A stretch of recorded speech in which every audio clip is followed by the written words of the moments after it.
Welcome back, folks, to the MCU Rewatch Review series with myself and the doc, Chris Mueller at BR underscore doctor on the Twitter machine botch, and we're only a couple seconds in. Chris, welcome back to the show. We're talking Ant-Man here today. How you doing? I'm doing good. So this is probably when I'm rewatching the entire MCU. This isn't a movie that I'm like, oh, I can't wait to review or can't wait to watch again. It is a good movie. I thoroughly enjoyed it, but I did realize upon watching it that a lot, probably like I think it was Dark World, where we went kind of shorter than the other reviews, and there wasn't a lot to say about it. Again, it is what it is. I wasn't a big fan of that movie. This one I do enjoy, but there's still there's just not really a lot to break down. It's your basic heist film, which makes it a lot different than all the other installments in the MCU. So just kind of on the surface before we get into the details of the film, Ant-Man, do you think there's really a lot to talk about here at all? Is it really that, diverse or in-depth kind of compared to the other installments in the MCU, in your opinion? Ant-Man's a good movie, but it's not the most dramatic or the most action-packed. So I think a lot of people tend to put it towards the bottom of their rankings as far as overall movies go. But I enjoy this movie because it's more of a comedy than any of the other Marvel movies up to this point. And even though it's like part of the MCU, there's part of this movie that reminds me of a lot of the wacky sci-fi comedies that they came out with when I was a kid, like in the late 80s and early 90s. You had this trend of like a science experiment causes something to go wrong and it's hilarious, like Weird Science or something. And like Paul Rudd being the lead of this just gave it that kind of a feel for me. Yeah. So it sort of brought back memories of those old sci-fi comedies. Like Inner Space is another one that even deals with shrinking. So Oh, there you go. Then it's perfect. Yeah, this one is all about shrinking, so that's one of the main elements of the movie. But yeah, you kind of hit the nail right on the head there. I completely agree. Where I think that's one of the positives of the movie for maybe not everybody, but for a lot of people. I feel like if I could show this movie to not even just a casual MCU fan, but like someone who isn't in the MCU at all. Like if I was just to sit down with someone who has no knowledge of the MCU, they would probably enjoy the movie. It's a lot like most Paul Rudd movies that I very much enjoyed it, but it has a very much a simple story. They go for the heist theme, which is cool. Reminded me a little bit of the Dinner for Schmucks movie that came out about 5 years before this with I think it was him and Steve Carell. And again, a lot of the movies that he's in are very similar, but I'm a big Paul Rudd fan. That guy seems like one of the coolest guys in the world, one of the nicest dudes you'll probably ever meet. So I thought that's one of the things that this movie did well. But speaking of Ant-Man and how it kind of reminded you of those early, wacky sci-fi movies you were talking about, when you heard that Ant-Man was announced, did you have high hopes for it? We kind of already talked about this with Guardians of the Galaxy, but it sounds like a movie that wouldn't do too well. I don't know how it did. How much money it grossed. I'll go back and look at that in a second. But what were your expectations for Ant-Man going in? well, as far as what it grossed, I know it made 519 million. Oh, wow, okay. Worldwide. So it's a mid-range MCU movie, and it's probably one of the lower grossers in Phase 2. But that may have had a little bit to do with the fact that Dark World didn't get such a great reception, so people were like, well, I can skip this next one too. Yeah. But I actually was really looking forward to this for two reasons. One, it was originally going to be written and directed by Edgar Wright, and I love Edgar Wright's work. So I was super excited about that because he's the guy who did... Did he do Baby Driver, or am I completely misimagining? He did Baby Driver. Okay. But he also did all those Simon Pegg movies. God, I'm blanking on the names. Like the zombie movie that he made. Zombieland or something else? No, Shaun of the Dead. Oh, Shaun of the Dead. I get those movies mixed up. But yeah, Shaun of the Dead. Shaun of the Dead was him. He also did a great sitcom with Simon Pegg called Spaced. And so he made sometimes what Marvel will do is they'll give people a little bit of money and they'll go make a 5-minute short film to show what something in this movie would look like. Oh, interesting. I didn't know that. And that got either leaked or it was released intentionally. And it was awesome. It's basically the scene where it shows Paul Rudd running on the barrel of the guy's gun, jumping off and kicking him in the face. Yeah. And it basically proved that the effects were good enough to make all this stuff work.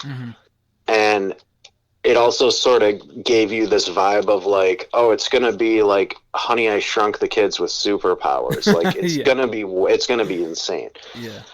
Eventually, Edgar Wright either left or got pushed out, creative differences, whatever. And then Peyton Reed took over, who's a reliable comedic director, and Adam McKay helped rework the script a little. So it still ended up being a good movie. I just wish we would have gotten to see like the insane version that Edgar Wright would have made, because Edgar Wright probably would have made this movie just as enjoyable as Taika Waititi made Thor Ragnarok. Like, Edgar Wright can pretty much make anything that people will like. Yeah, it was a good, funny movie, but I think definitely having a director like Edgar Wright probably would have made this movie more special than just a standout, or as we would say in wrestling, like a mid-card movie, as we've talked about before. Has he come Right. out in recent years? Because this Ant-Man came out 5 years ago. That's how old the movie is. Has Edgar Wright come out in the last couple of years at all and said why he didn't take the project or why it didn't work out at all, or not to your knowledge? Well, I think it just was creative differences with Marvel. Like, Marvel wanted it to be one thing, he wanted it to be another. I Okay. think maybe he didn't feel like servicing the larger MCU storyline. I really don't know. Mm-hmm. I'm sure he's given interviews, and he seems like the kind of guy who's professional enough not to say anything too disparaging, Yeah. Yeah. especially if he ever like has hopes to do, maybe he wants to do something else in the MCU in the future. And they've proven now, with especially with Ragnarok, that like you can give a wacky indie director a bunch of money and he'll make a movie that's good. So Edgar Wright, like, maybe they're thinking now like, oh well, let's see what he can do with a different property since we didn't give him the chance with Ant-Man. Mm-hmm. I mean, it's very possible he'll come back, but he also may just enjoy doing his own projects. Slightly unrelated, but is that kind of the same scenario of what's happening right now with the Doctor Strange, the sequel? Because I know I forgot who they had originally, but now they have Sam Raimi doing the movies, who did the original Spider-Man movies over a decade ago. I'm not sure. I'm not totally up to date on the Doctor Strange 2 situation. Was it supposed to be like the same guy from the first one? No, I don't. I don't remember. I'll have to go back and look it up. But it was someone notable, I thought, that was going to make it more like horror movie themed. I want to say I heard rumblings that it was going to be not scary, but like not like jump scares and stuff. But I don't Well, know. yeah, that was originally kind of how they positioned the movie to be. Was it was going to be a little bit horror and a little bit of like the multiverse stuff. Yeah, exactly. It was going to be like a mix of both. Scott Derrickson, I just looked it up. Well, let me see. Or maybe not. Yeah. Raimi replaces original director Scott Derrickson. I don't know who that is. Does that sound familiar to you at all? Um, Maybe just. yeah, he worked on the first Doctor Strange. Oh, okay. Maybe it was the idea that he was going to make it more of a horror. I thought it was a notable name, I guess not. But yeah, he probably just worked on the first one, and they had plans to Yeah, make it more he was the horror movie. writer and the director of the first one, Oh, according to what I'm looking okay. at. And they probably just wanted him to go in a different, or he wanted to go in a different direction with it, and then they just kind of abandoned ship there, and they went with Yeah. Sam Raimi instead. Well, Sam Raimi is more horror movie themed, isn't he? Maybe it'll hopefully still have that feel to it, because it feels weird that it'd be like, oh, it's not going to be horror movie themed, and then they bring in Sam Raimi, who's I guess kind of known for that type of thing. Yeah, but Raimi also has a comedic sensibility to him too. I mean, the first couple of Spider-Man movies were him. I mean, all three were, but we're not going to count the third one because that's a tag against him. Yeah, But, exactly. Yeah, like he did all the Evil Dead stuff, right? Yeah, that's what I thought. Yeah, he did the Which Evil are Dead stuff, which are yeah. hilarious horror movies. Like, Yeah. you know, and that's because that's why Bruce Campbell has all those cameos, because him and Sam Raimi are real close from doing those Exactly, yeah. movies. And those three Spider-Man movies, yeah. Yeah, and I would love it if they somehow used this as an opportunity to bring the Tobey Maguire, like, this is supposed to be about the multiverse, so like I have a feeling that there might be a secret thing with his version of Spider-Man being used, and that's why they want to bring him in.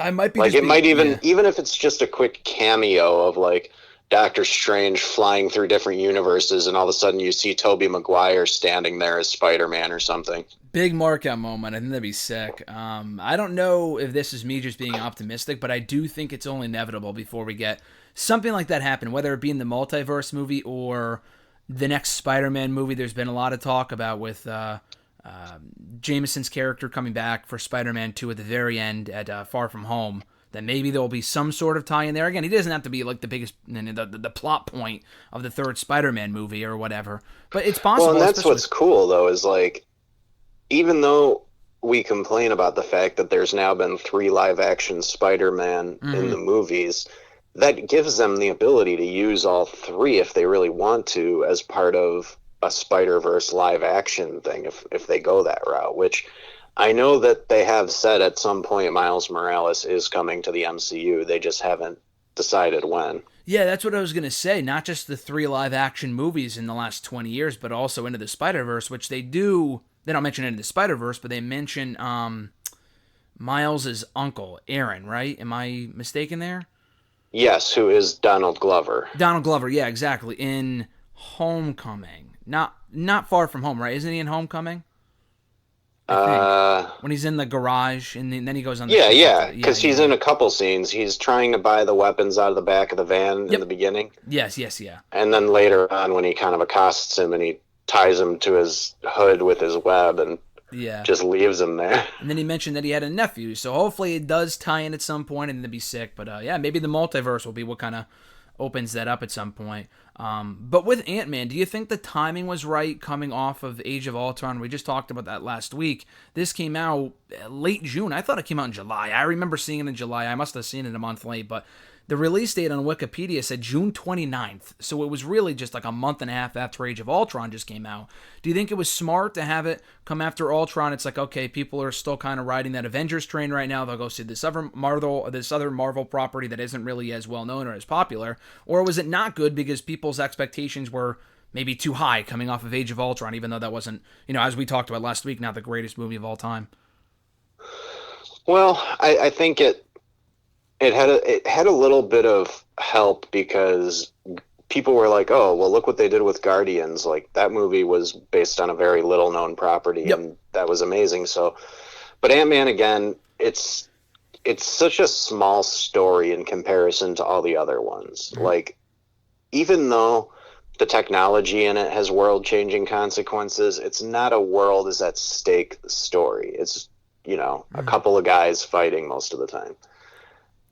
But it is one of those things where I think the marketing helped a lot because Paul Rudd and Michael Douglas went out and they did a bunch of funny stuff trying to promote the movie, and that was really helpful. Yeah, there's a meme from, I think, one of the media things that they had done where he's like slapping his knees or whatever, Michael Douglas. I don't know exactly. Yeah, they're just saying ants over and over. That's exactly what it is. Which was like, I guess, Michael Douglas's idea. Oh, was it really? which cracks me up even more because it's like such a stupid thing, and yet so people like watched it and they're like, all right, I want to see this movie now. Yeah, exactly. Just the little things sometimes will get you excited for a movie like this. But yeah, I remember seeing that. I'm like, well, this is so weird, but I love it. So were you very familiar at all with the Ant-Man character coming into the movie from the comics and whatever? Not very much. I think I'd seen a little bit of him in one of the cartoons, which didn't delve too far into his history or anything like that, but I did know that there had been multiple people by the name of Ant-Man, and that this was going to feature 2, that it was going to feature Douglas as the original, and then Paul Rudd as the newer one. So was Scott Lang a character in the comics, or was that a character they created for the movies? He is in the comics, yeah. Oh, okay. I wasn't sure if Michael Douglas's Hank Pym character was. I mean, he's the original Ant-Man, obviously, right? Not only in the movies, but in the comics as well. Because is he? One of the he's also he's also the guy who like founded the Avengers and created Ultron. Like, they kind of shook a lot of his stuff up and gave it to Stark. Okay. Do you think he might be underappreciated in that sense, that he's not given as much, like, I don't want to say creative direction, but as much stuff to do as he is in the comics? Well, yeah, I mean, in the comics, he's a completely different character. Like, he's kind of a drunk at times, and I guess an underlying theme of a lot of his stories are, like, with the type of technology he has, he's one of the most powerful people in the world. He's just a drunk who can't harness it that well. Do you think they don't go in that direction with the drunk aspect of his character because they kind of already had teased a little bit of that with Tony Stark. I mean, by this point, he's not an alcoholic in the MCU, but they kind of teased it at certain points in the other movies, as we talked about. Is that why they may have scrapped it from his, scrapped that element of his character in the movies, or do you know why? I mean, it's probably also just because he's not a young man in these movies, and the story isn't his story anymore. Okay. So he's just a mentor character at this point. But I mean, in this, his grief comes from having lost his wife, not from being a drunk, which, I mean, maybe he was a drunk because he lost his wife. In the comics, I'm not really sure. I just know that he's always considered one of those guys that could do a lot more with his powers. He just doesn't. You mentioned Stark earlier, too, and I completely forgot about this opening scene until I just rewatched it recently. The cameo is not from Tony Stark, but Howard Stark, back from 1989. They show the same guy that's been playing Howard Stark since Iron Man 2. Peggy Carter's there, too, which, again, I completely forgot about. I didn't know it was the same, actress playing Peggy Carter from, obviously, the Captain America movies and whatnot, so I thought that was cool. What were your thoughts on their involvement in this movie and their cameos at the very beginning, kind of establishing Hank Pym's, relationship with S.H.I.E.L.D. and whatnot? I mean, it was just a nice little tag in there to give a couple of familiar characters some screen time and tie it into the larger story, but if they hadn't included it, I don't think it would have taken anything away, because he talks so much about why he left S.H.I.E.L.D. that you didn't need that scene, but it was nice to see those characters getting used. So with Paul Rudd as Scott Lang, do you think he knocked it out of the park? Do you think they could have done a better choice of casting him? What were your thoughts on him as Ant-Man / Scott Lang? I mean, the casting in this movie I felt was perfect for everybody. Like, they really did a good job all around, especially with Michael Pena and T.I. being his buddies. Yeah. I forget the other guy's name. Dave? The actual actor. Yeah. Yeah. I think his name is David something. I just don't. Yeah, I don't know him from anything else, but like those three guys as his buddies, like they just added so much comedic value to the movie. Yeah, no, they were great. I thought, especially Michael Pena too. I thought that was one of my other questions for you. How great was his role in this movie, in the sense that with the storytelling and everything? It's probably one of the best parts of this entire movie, and they do it multiple times too. Yeah, it feels like that's a leftover from Edgar Wright's original script. Like, that's a very Edgar Wright thing to put in a movie. Yeah, it was definitely different from everything else. Yeah, it's like almost those scenes feel like they're from a different movie completely at times, and it's probably because they're like, well, we enjoy that part of the script, so let's just use it. I mean, from my understanding, not a lot changed from his original script. Maybe the ending and like some key dialogue, but I think the overall story is relatively similar to what he had planned. I just don't know what his exact hang-up was. Well, yeah, now that you mention that, I didn't know it was supposed to be directed by Edgar Wright, but now that you mention that, I don't know, I see a lot of, and I know Baby Driver obviously came later, not too much later, maybe 2 or 3 years later, but like with the whole heist theme, that kind of feels like something that he would have had conjured up for this movie originally. Did you like how they kind of played the heist card with this film, and how it was definitely different, to my memory, than anything else we'd seen in the MCU up to this point? Yeah, it was a fun little heist movie. I mean, at its roots, it's still a superhero movie, of course, and the fight scene at the end in the kid's bedroom with all the toys, that was brilliant. Yeah, with the Thomas the Tank Engine, Thomas the Train, that was awesome, that was another question. So with the CGI and they kind of, again, go into, you would think by this point, the movies have been around for 7 years, started in 2008, this is 2015, there's so much they've already done. They've done stuff on Earth, they've done stuff up in space, they've done a combination of both. But with here, they kind of take the Earth element, but go into something that we hadn't seen before, and shrinking down to the size of an ant. The CGI looked great. What were your thoughts on that, and how everything kind of seemed seamless to a certain extent?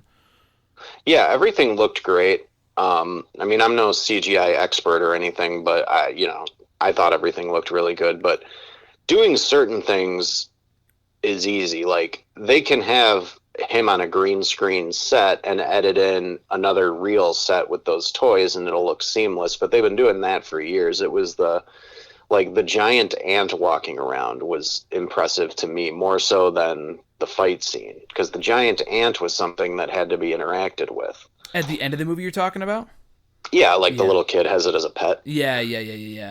Yeah, like that looked good to me to the point where I was like, wow, that almost looks real. Like Yeah. you can still tell it's fake. You can always Yeah. tell when something is 100% fake. Hmm. But that looked about as close as you could get to being fully realized real. And it just helped sell the movie. Like had that looked super fake against everything else, then it wouldn't have been as cool. Have you ever been to, again, this is random, but have you ever been to MGM Studios, Hollywood Studios, and Disney World at all? No. Okay, I was No. going to say they used to have, not anymore, but they used to have a Honey, I Shrunk the Kids park there where you can go through like the grass and stuff like that, and it would make it look like you were like the size of what they were in the movie. And they would have like this giant ant there, and it looked terrifying. That's exactly what this reminded me Is of. it like an animatronic Yeah, thing? yeah, like an animatronic thing, yeah. It just I think I've seen pictures of that attraction. Isn't there even like a giant Lego as part of the set, like how the kids slept in the Lego in the movie? Yes. Yeah, exactly. Yeah, Yeah. there's a That few was one of different my favorite movies as a kid. I would have loved to have gone to something like that. Yeah, it was cool. And they actually, I think they only did away with it a couple of years ago to put something else there instead because the movie's so old. But it's a great movie. I mean, all we needed to hear in Ant-Man, it would have been cool to get like a Rick Moranis cameo in Ant-Man just because he hasn't done anything in so long. I think he might be coming back for something, right? Or no? He's coming back for a Disney Plus series that will focus on Rick Moranis' son from those movies. That's what it is. Yeah, Josh Gad is playing him. But yeah, Rick Moranis sort of went into a self-retirement for a long time. Yeah.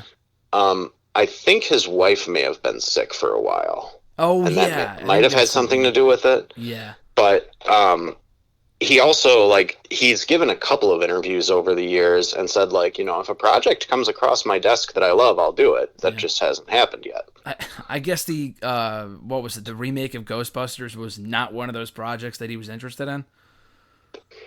Yeah. I mean, I'm surprised Bill Murray frickin' appeared in that thing. I'm shocked because they had been trying to. It wasn't the story. It was that they were trying to get him to do a sequel for so long, but he didn't want to do it. But of course, when this happens, when they do this movie, of course, he said he would do it. Like that to me just makes no sense. I mean, it's a glorified cameo, so for him, that's 2 days of work for what was probably a lot more money than you would think 2 days of work would be worth. Yeah, yeah, definitely. I wonder. Do you know if he's gonna have a role in the upcoming Ghostbusters movie that was supposed to come out this summer, but now it's coming out like next year or something instead? I don't know. I have no idea. I think Dan Aykroyd is the only one that's confirmed. Oh, okay. But I guess we'll see. Yeah, I don't know. Yeah, I guess we'll find out. Yeah, I'm a big Ghostbusters guy, so I'm looking forward to that one. How do you pronounce the name of the woman who portrays Hope in this movie? I know who she is, but I can't pronounce her name for the life of me. Which woman? Hope. Evangeline Lilly or something like that? Oh, Evangeline Lilly? Evangeline, is that how you pronounce it? I thought you said betrays Hope, and I was like, who betrays her? I was just trying to think if there was a story in the movie. I forgot. No. Yeah, Evangeline Lilly. Evangeline Lilly. Okay, awesome. That had to have been a wig, right? That was definitely a wig that she was wearing, or no? I have no idea. I'm bad at telling that sometimes. I think it may have been, but it very well could have just been a very chic, well done hairdo. I mean, it is Marvel. They probably have the best makeup and hair people in the world, Yeah. but yeah, it could have been. It was distracting to me because I had seen her for the first time a couple years earlier in Real Steel with Hugh Jackman, and she has the same hairstyle that she has in Ant-Man and the Wasp is what I saw her have in that first movie, and it was just distracting to see her have this, again, that chic, weird hairstyle. Just knowing what she looked like previously, it was just weird, but I thought she did a good job too. I don't know if we've talked about him before. You might have been referring to one of the bad guys in Ant-Man and the Wasp, and that's probably what I was thinking about when I wrote this down. But Corey Stoll, I think it's Stoll. No, he's the bad guy in this movie. Yeah. He's the bad guy in this movie, but I know we talked at one point about how one of the bad guys in Ant-Man and the Wasp you had wished that they had done more with. Oh, Walton Goggins. Yes. Yeah. I don't think we had talked about Darren Cross. But how do you think he kind of came across in this movie, again, compared to other villains? He's not like this mad titan Thanos or whatever. But he comes across like a deranged individual, and he's killing animals and stuff like that. What were your thoughts on him being the villain in this film? He was an interesting villain, and I don't think a lot of people give him the credit for being as interesting as he is. Like, yeah, he's a forgettable villain because he's kind of one and done. Like, we don't see him die. There is always a chance he's somehow in the quantum realm, like Hope's mother was, and maybe he'll come back in the third one. Who knows? But he is kind of a nuanced villain because his plan in the beginning sounds like he's doing it for virtuous reasons.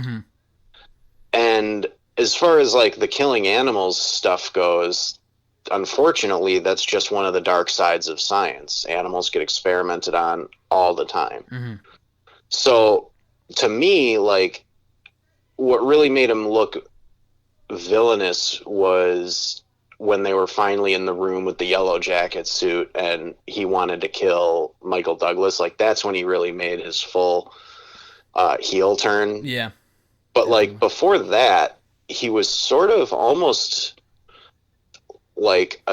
almost not a villain. He was just a misguided guy who eventually went down the wrong path. Well, that's what I was going to ask, too. And now that you explain it like that, it makes more sense. But when Hope goes, oh, it's the particles just messing with your mind, that's why you're thinking this way, whatever, they don't really show him have any... I mean, the guy comes across like a dick for the entire movie, but he doesn't come across like a good guy at any point that kind of loses his path. And he definitely did go down the wrong path, but it's not like he... I don't know, it was on the same level as, Hank or whatever. Did you feel that made sense when she was like, oh, we could still save you or whatever? The particles were what changed your brain chemistry. Like, I never really got that. I never really thought at any point like, oh, this guy is being manipulated by, like, let's say, the Mind Stone or something. I mean, obviously that's not what this is, but it was the particles. That kind of felt thrown in there because they never established at any point that being in possession of this power could be what turns you into, this terrible person. Well, it seemed to me like his version wasn't perfected. Like, okay, Hank knew the secret, and this guy spent years trying to figure it out, and he thought he did, but there's something unstable to it, was kind of the thing I took from that whole exchange with Evangeline Lilly's character. And as far as bad guys go, you mentioned that Cross, he doesn't technically die. I mean, he does, but he doesn't. He could be in the quantum realm, blah, blah, blah. But one bad guy in the movie that's not like a main bad guy, that definitely does not die, as far as we know, is the guy, what's his name? Mitchell Carson. So he was the dude that got his, face bashed in by Hank in the very first scene of the movie. And then he's working with Cross. He was going to buy the tech from him. And then Cross, they made it the point to show Cross give the particles, like his version of the pimp particles, I think. It was like the yellow tube jar or whatever. He gave it to one of the Hydra people because he said, oh, this stuff doesn't come cheap. It's not like diesel. You're going to have to come to me for this stuff. And then when Cross takes off and just chaos ensues, this guy Carson takes the yellow tube of, again, I think the pimp particles, whatever, off of the Hydra guy that was beaten up by Ant-Man, and he runs off. He's got ants all over him, but he takes off with the particles. Now, it seems like they were planting the seeds, and again, we've been down this road a million times with characters that they tease that we're still alive doing something with, and they don't. But that kind of felt like it was the case here, too, where this guy takes off with the pimp particles stuff, and we don't see him again. Again, this is 5 years later. He wasn't at all involved in the last movie. He was a part of that Shield Hydra group, whatever, that got disbanded soon after, and now it doesn't really matter anymore. Do you think that was obviously a plot hole here that they planned to pay off but never did? But it seems odd because, Marvel usually does a good job of, like, again, explaining, okay, what happened to this guy, if that guy's dead or he would have been arrested, whatever. We never see this guy again, though, in any of the future films, as far as I know.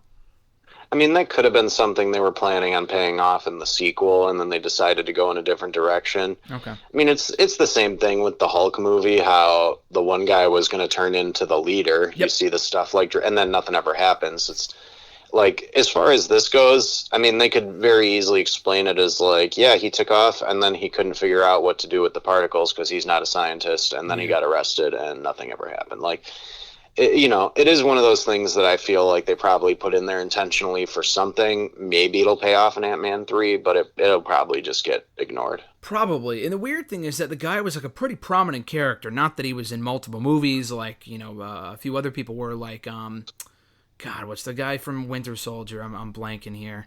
God, I don't remember. He was in Avengers and he was in Thor. The guy from S.H.I.E.L.D. that ended up getting outed as a part of Hydra. Oh, Coulson. No. Sitwell. Sitwell. Yeah, so, I mean, he's obviously a much bigger deal because he'd been in multiple movies. This guy had not been. But they did say that he was the head defense for S.H.I.E.L.D. So it's like, oh, okay, he's pretty high up on the totem pole. And by this point, S.H.I.E.L.D's no more, of course. But it just seemed odd. So, yeah, probably they were planning on doing something with it for the second movie. They didn't. Because there are a lot of seeds planted for the second movie that obviously get paid off in Ant-Man and the Wasp. They tease that Hope becomes the Wasp, which she does. They tease that her and Hank have a relationship, which they do. And then, what was the other thing? Well, they tease that the mom is potentially still alive. Yes, that was the other thing I was going to say. The quantum realm stuff, and they're like, oh, she might still be alive. They don't outright say, like, oh, let's go save her, but they do say, like, oh, wow, you escaped, and maybe she could still be out there, whatever. So, yeah. Well, you kind of see her in the quantum realm, too. In this movie? Yeah, when Scott shrinks down real far. Yeah. There's like an outline of her in the suit that pops up for a split second. I did not know that. Is that a small Easter egg in the movie? I didn't know that. Yeah, it's really hard to spot if you're not looking for it. Like, I never would have spotted it if somebody didn't, write about it and I read about it. But, yeah, it's in there for a split second. And that was them kind of being like, well, yeah, this is going to become part of the big picture in the second movie. Oh, wow, that's cool. I did not know that. I'm going to have to go back and check that out after we're done here. But that's pretty cool. But yeah, so they kind of plant the seeds pretty well for the second movie. It's not just it's a good standalone movie, but it also kind of paves the way for future films as well, including Civil War. I mean, obviously they have the involvement from Falcon in the movie. They have their brief interaction. They tease at the end, not only tease, but they kind of hint at, kind of almost confirm that the Avengers want to bring in Ant-Man for a thing of their own with the Soviet Accords, and they mentioned that in the post-credit scene. What were your thoughts on the involvement of Falcon in the movie and how it kind of paves the way for, again, not just the second movie, but Civil War, which was the next movie after Ant-Man in 2016? Yeah, he was the perfect secondary character to include, especially because the post-credit scene for this was with Bucky and Cap and Falcon. Yeah. So, yeah, he was a great character. And Anthony Mackie is good at the comedy stuff, so putting him in a comedy works. Mm-hmm. Yeah, and I thought he played off of Scott really well in that one scene. And then they show again him at the end, they show him in the post-credit scene. And that exact scene is ripped from Civil War, right? It's not like a different scene or a different take on it. It's the exact same scene, right? I'm pretty sure, yeah. Yeah, I think so.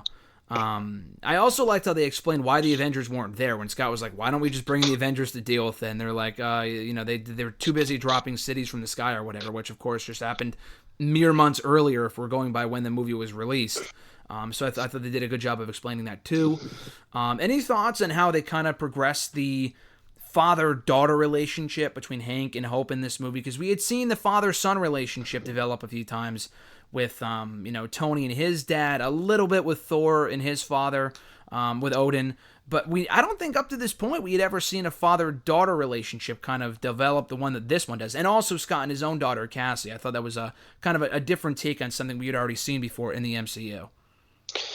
Yeah, I mean, the whole thing with the blended family storyline on the side, I know that was a big talking point for a lot of people, because even though, like, yeah, him and the new boyfriend, like, argue a little bit in the beginning, like, by the end of the movie, they're basically friends. Mm-hmm. Yeah, exactly. And then in the second movie, they're, like, great friends. Like, you see Bobby kind of all walking up and giving him a hug, and, like, just, that was, a refreshing thing to see added. I felt like Douglas and Lily's relationship, they moved from phase to phase of their relationship very quickly. So the fact that we got to explore it a little more in the second movie was good, because in this movie, like, oh, they don't like each other. Oh, wait, she's secretly actually still working for him, but still kind of doesn't totally respect him because he's too afraid to let her wear the suit. And it felt like they tried to pack a lot of family drama into it when they could have saved some of that for the second movie. Yeah, no, it seemed like there was a lot of family drama, but again, it all serves a purpose, although they try to cram a lot in just the 2 hours. But it's the funny thing about the boyfriend thing that you had mentioned, that Scott's wife's new boyfriend. One thing I picked up on that I didn't really realize before, obviously he was at contention with him because he's now dating his, ex-wife, whatever. But I thought it was a small thing, and maybe this is more obvious, and I just never picked up on it before. But when the boyfriend was defending Cassie in the bedroom, when Cross in his yellow jacket suit was about to go after both of them, the boyfriend and Cassie, he's like, "Oh, get behind me, Cassie." It's not like he runs away or anything, or like he defends himself. Like he defends her first. Oh, and, yeah. He's a good guy. I mean, he's a cop. Yeah. He's trying to be a good father figure to her. Yeah. And, like, they do a good job establishing that, like, he's not there just to be the dick that Scott has to overcome to get back with his family. Mm-hmm. Like, he's part of the family now. Like, Judy Greer's not going to get back with Scott. Scott's going to be with Evangeline Lilly. Mm. Which is what I liked. It's not predictable. It seems like in a lot of these movies, again, not necessarily Marvel movies, but just movies in general, it's like, oh, he's got to overcome the boyfriend and the mom and the dad get back together. It's like, no, we're not going down that road. That would feel way too, like, Hallmark movie-esque. Like, we don't need to go down that road. I thought what they did instead was cool. The dad proves that he cares for Cassie, and he kind of expresses that at the end, which is cool. So, yeah, the whole thing is just really, really well done, I thought. I also like, too, how they kind of personalize the ants. Not all of them, but he does give one of them a name after... Hank was like, "Oh yeah, we can't give them names. There's so many ants, so we just call this one 287 or whatever." And then Scott, just without hesitation, calls him Anthony instead of Anthony. And then I think he gives more of them names in the second movie, if I'm not mistaken. I don't remember exactly. Yeah, I think Anton. Oh yeah, was a name he gave one. That's funny. Yeah, I can't remember all of them, but yeah, it was kind of a funny little thing for him to feel like he needed to get a personal connection to the ants. Yeah, exactly. To kind of just show that they're more than just animals. They're all people too, because they're kind of helping him with his own mission. But yeah, the final fight scene, as you mentioned, in Cassie's room, I thought was really well done. The CGI there with the train and the huge ant was really cool. What were your thoughts in the final conclusion in the movie and how it kind of wrapped up everything? I mean, I thought they did a good job, like, both closing out this story and leaving things open for the sequel. I mean, it ends on a high note, and it's a comedy first and an action movie second, so of course it's going to have the happy ending with the little bug underneath the table getting fed by the little girl. Like, it's, and like you said, following Ultron being such a heavy movie with so much death and loss, like, it was nice to have a lighthearted movie where probably the only real casualty, if he even died, was the main villain. Oh, yeah, exactly, definitely. Just the whole thing, I think, is perfectly, and like I said earlier, too, I think the timing of where it falls in the MCU is perfect, because there is mention of what happened in Age of Ultron. They explain why they're not there. They explain where Ant-Man goes from here. His origin story, making you care about the character before he pops up in the next one. I know they didn't have time for that with Spider-Man, because Spider-Man just shows up in Civil War and he's a part of the fight, even though they just introduced him literally like 5 minutes earlier. But that was more of a rights issue, and they couldn't make the movie, and I get that. But also, Spider-Man's more of a known character, so it's a little different than Ant-Man, which a lot of people didn't know about. If he was just to show up in the fight in Civil War, people would probably be thinking, who the hell is this guy, and why should I care? So yeah, I thought they did a good job of that too. But yeah, any final thoughts on Ant-Man, the first Ant-Man film? I just feel like this movie gets overlooked a little bit. It's a good standalone movie, and it also manages to serve the larger MCU storyline. I mean, as far as action goes, it's not going to be the most action-packed, but it will provide you with quite a bit of entertainment. Yeah, definitely. And like I said earlier, too, I think it does a good job of serving the Marvel audience, the Marvel fans and whatever, like you and I, but also people that don't know anything about Marvel, that just want to watch a good movie. It has that Paul Rudd feel to it. You know it's a Paul Rudd movie when you watch it. Some people may not like that, but I feel like that's the vast minority. I feel like this is a good movie that a lot of people can enjoy. Definitely one of the more overlooked movies in the MCU. Not the first one I would recommend, because almost every movie is very good to great. But it's still, for what it is, if it's on TV, I wouldn't say turn it off. It's a great movie.